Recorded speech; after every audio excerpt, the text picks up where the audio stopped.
Assalamualaikum warahmatullahi wabarakatuh. Selamat pagi anak soleh dan solehanya Miss. Kembali lagi bersama Miss Fitri di video pembelajaran kita hari ini.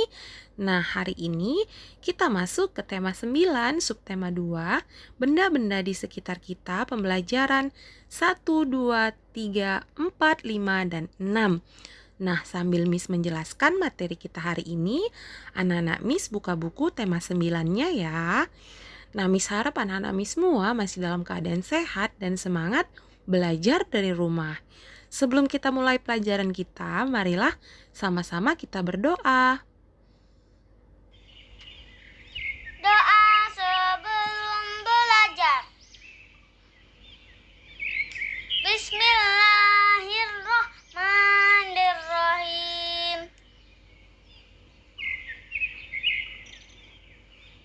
Raditu billahi rabba wa bil islami dina wa bi Muhammadin nabiyya wa rasulah. Rabbi zidni ilman warzuqni fahman. Artinya, kami ridho Allah sebagai Tuhanku, Islam sebagai agamaku, dan Nabi Muhammad sebagai Nabi dan Rasul. Ya Allah, tambahkanlah kepadaku ilmu dan berikanlah aku pengertian yang baik. Amin ya robbal alamin. Nah, semoga pembelajaran kita hari ini berjalan lancar. Mari kita mulai. Nah, di pembelajaran yang lalu kita sudah belajar mengenai iklan. Kali ini kita akan belajar mengenai iklan elektronik. Iklan elektronik adalah iklan yang penyebarannya menggunakan media elektronik. Apa saja bentuk iklan elektronik itu? Yang pertama ada iklan radio. Radio merupakan media auditif yang bersifat atraktif. Artinya, radio adalah media yang mengandalkan pendengaran untuk menyapa pendengarnya. Oleh karena itu, pemaparan iklan melalui media radio memiliki karakteristik atau ciri khas. Iklan di radio hanya dapat didengarkan melalui audio atau suara. Suara yang diperdengarkan dapat berupa voice atau suara, kata-kata manusia yang teratur, musik atau perpaduan bunyi-bunyian yang teratur dengan ritme tertentu dan harmonis, dan efek suara atau suara-suara yang tidak beraturan maupun efek suara alam. Paparan iklan melalui radio. Untuk menayangkan iklan melalui radio, perlu dibuat naskah terlebih dahulu. Naskah iklan radio sesuai konsep dari produk yang akan diiklankan. Naskah iklan radio dibuat dengan pertimbangan skenario iklan, baik dialog, monolog, musik, maupun efek suara. Musik dan efek suara dalam naskah iklan radio diperlukan untuk menciptakan suasana yang mendukung skenario. Mari kita dengarkan contohnya ya. Contoh iklan radio, radio commercial spot. Berani keluar malam sendirian. Hei, bersiaplah.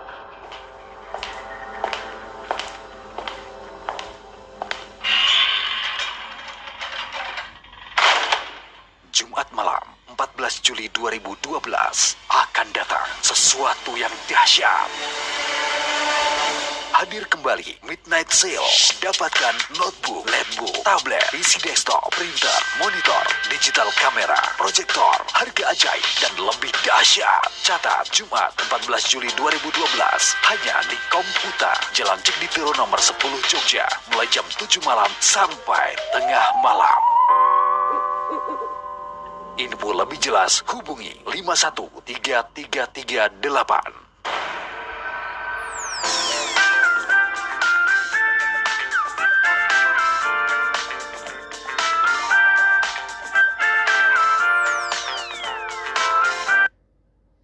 Nah, baiklah. Selanjutnya ada iklan televisi. Iklan televisi adalah iklan yang disiarkan melalui televisi. Iklan televisi sangat menarik karena merupakan kombinasi dari suara, gambar, dan gerak.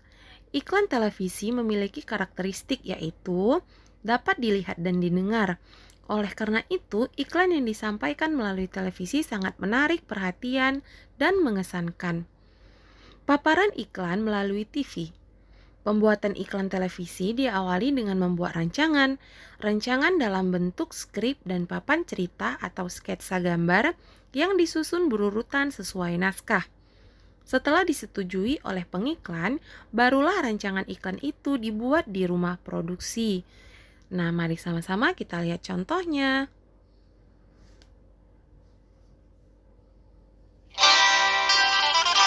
Aku suka susunya hingga tetes terakhir. Aku suka coklatnya hingga tetes terakhir. Susu bendera coklat nikmat hingga tetes terakhir. Susu bendera coklat hingga tetes terakhir. Susu saya, susu bendera. Nah, baiklah, yang selanjutnya ada iklan internet. Iklan internet adalah iklan yang ditampilkan melalui jaringan internet. Bentuknya beragam. Ada iklan yang hanya dapat didengar, ada pula yang dapat dilihat sekaligus didengar. Iklan internet muncul sesuai perkembangan teknologi informasi. Iklan internet mampu meningkatkan kapasitas dan kecepatan perputaran informasi. Melalui internet, informasi dapat disampaikan secara dramatis dan interaktif. Paparan iklan melalui internet. Nah, berikut ini adalah contohnya ya, Nak. Nah, itulah salah satu contoh iklan yang dipaparkan melalui internet. Iklan di atas merupakan iklan internet jenis banner.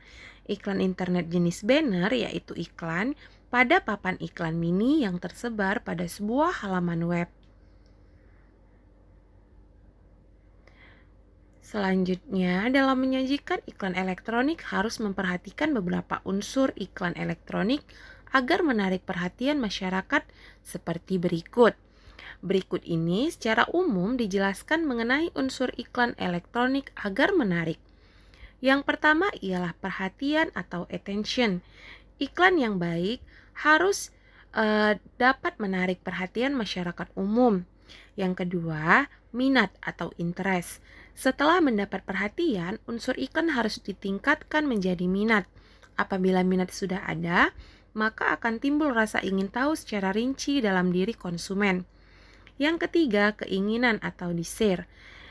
Iklan hendaknya mencakup cara untuk menggerakkan keinginan konsumen. Yang keempat, rasa percaya. Conviction. Untuk mendapat rasa percaya dalam diri konsumen, sebuah iklan harus ditunjang berbagai kegiatan peragaan. Kegiatan peragaan diantaranya seperti pembuktian atau sebuah kata-kata. Yang terakhir ada tindakan atau action. Tindakan merupakan tujuan akhir dari produsen untuk menarik konsumen agar pembeli atau menggunakan produk dan jasanya.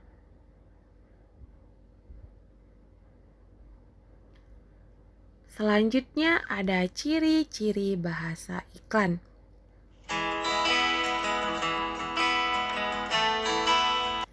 Yang pertama, pilihan kata yang digunakan menarik, tepat, logis, dan sopan.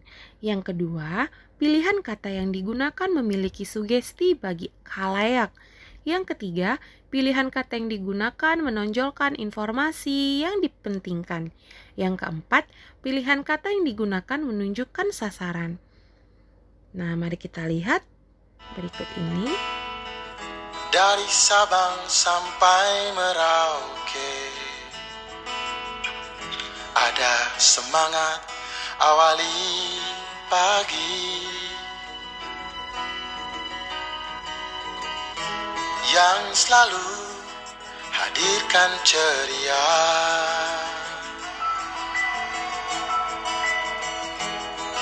Kehangatan sepanjang hari.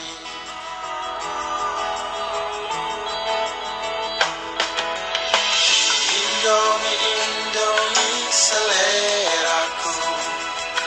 Indomie dari dan bayi Indonesia. Indomie seleraku.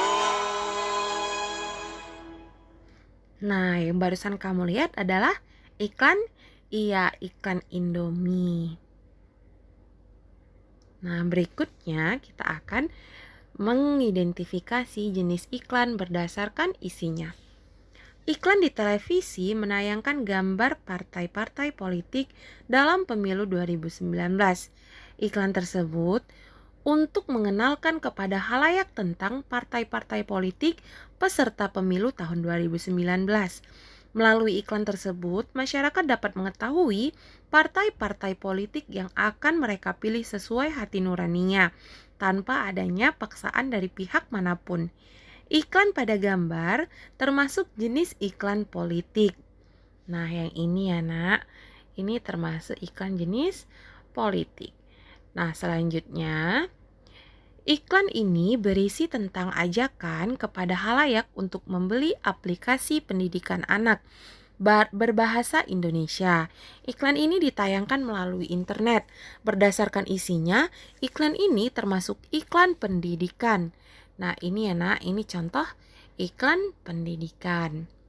Selanjutnya, iklan ini ditayangkan melalui televisi. Kamu tentu sering melihat iklan ini. Iklan ini berisi ajakan kepada khalayak menggunakan sampo. Dilihat dari isinya, iklan sampo ini termasuk jenis iklan kecantikan. Nah, ini ya nak, ini dia contoh.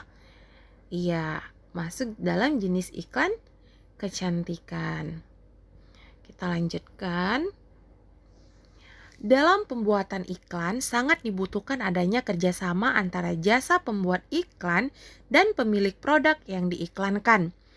Semua pihak terkait hendaknya dapat bekerja sama dengan baik untuk menghasilkan iklan yang bagus. Kerjasama tidak hanya dibutuhkan dalam dunia usaha seperti usaha periklanan. Kerjasama juga dibutuhkan dalam kehidupan berbangsa dan bernegara. Kerjasama sangat penting dalam mewujudkan persatuan dan kesatuan bangsa. Nah, di sini ada Festival Budaya Nusantara. Mari sama-sama kita lihat.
Nah, dari Festival Budaya Nusantara ini dapat kamu lihat banyak orang yang terlibat dalam acara berikut. Nah, dari sini kamu dapat mengambil pelajaran bahwasanya Festival Nusantara ini atau Festival Budaya Nusantara dapat terjadi karena adanya kerjasama satu sama lain sehingga terlihatlah kekompakannya. Selanjutnya ada toleransi dan hidup berdampingan dalam perbedaan. Dari hadis Bukhari, suatu waktu Rasulullah Shallallahu Alaihi Wasallam pernah ditanya, agama manakah yang paling dicintai oleh Allah? Maka beliau menjawab, Al-Hanifiyah As-Samhah, yang lurus lagi toleran. As-Samhah berasal dari kata tasamuh, yang merujuk pada makna toleransi. Hadis tersebut sering digunakan sebagai rujukan Islam untuk mendukung sikap toleransi. Dengan berpegang teguh pada nilai-nilai Pancasila, kita seharusnya dapat meningkatkan rasa persaudaraan kepada antar sesama. Mencegah perpecahan akibat perbedaan adalah tugas kita semua sebagai warga negara Indonesia demi menjaga keutuhan bangsa. Hal tersebut dapat diwujudkan dengan menerapkan sikap toleransi di dalam kehidupan sehari-hari sedari dini. Hal-hal sederhana seperti membimbing anak-anak untuk menghormati pendapat orang lain, hingga mengajarkan mereka untuk tidak mendiskriminasi suku, agama, dan ras dalam pergaulan adalah sebagian contoh sikap toleransi. Selain itu, kita juga bisa memulainya dengan membuka pikiran untuk lebih saling menghargai dan menerima perbedaan yang ada. Bukankah manusia itu diciptakan berbeda-beda dengan segala keunikannya? Terlebih di Indonesia memiliki beragam suku, adat, dan ras yang heterogen. Maka sudah saatnya kita bersatu padu tanpa sekat. Nah, kita akan lanjutkan tentang semangat kekeluargaan dan tolong-menolong.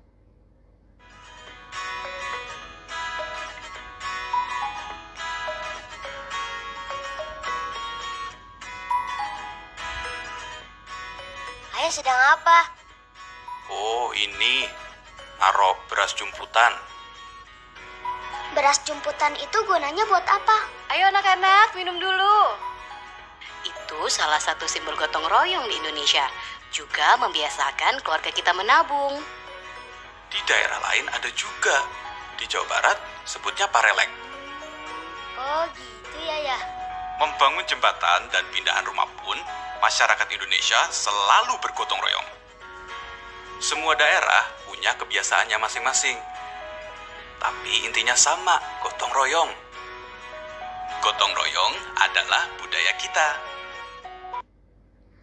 Nah, jadi gotong royong adalah budaya atau ciri khas masyarakat Indonesia. Jadi mari sama-sama untuk kita lestarikan sifat yang baik itu.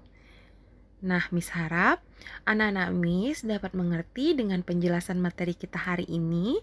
Jika ada yang tidak kamu pahami, bisa langsung tanyakan kepada Miss. Nah, Miss rasa cukup sekian pembelajaran kita hari ini. Jangan lupa kerjakan tugas kamu dan Miss tunggu dari jam 8 pagi sampai jam 10 malam. Miss akhiri dengan Assalamualaikum warahmatullahi wabarakatuh.